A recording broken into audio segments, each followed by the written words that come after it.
Hello, welcome to Michelle Reads Books. I have decided to start at the beginning of my list of books that I have read, and the first book that I finished was Little House in the Big Woods by Laura Ingalls Wilder. I'm excited about this, so yeah, let's give a quick recap, a quick summary of the book itself, and I'll give you my opinion. The novel describes the homesteading skills Laura observed and began to practice during her 5th year when she's 5. Hard work is the rule, though fun is often made in the midst of it. Laura gathers wood chips and helps Ma and Pa when they butcher animals and preserve the meat. This is all in preparation for the upcoming winter. Fall is a very busy time because the harvest from the garden and fields must be brought in as well. The cousins come for Christmas that year, and Laura receives a rag doll, which she names Charlotte. Later that winter, the Ingalls family go to Grandma Ingalls' house and have a sugaring off, where they harvest sap and make maple syrup. They return home with buckets of syrup, enough to last the year. Laura remembered that sugaring off and the dance that followed for the rest of her life. Each season has its work, which Laura makes attractive by the good things it brings. In the spring, the cow has a calf, so there is milk, butter, and cheese. Everyday housework is described in detail. That summer and fall, the Ingalls family again plant a garden and fields and store food for the winter.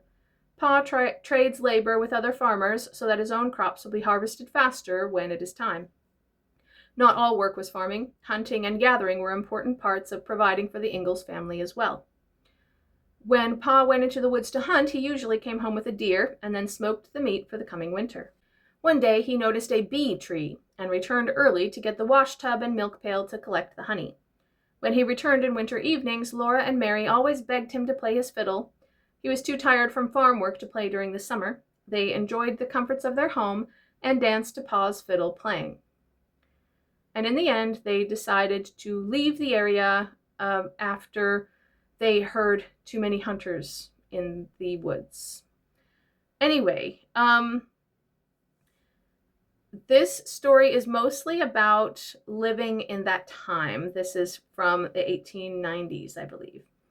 And it's really interesting to see the different kinds of culture. Like, it's very, very different, the way that they lived back then. And this is semi-autobiographical. In truth, Laura was only 2 when they left the big woods, so it's mostly from stories her mother had told.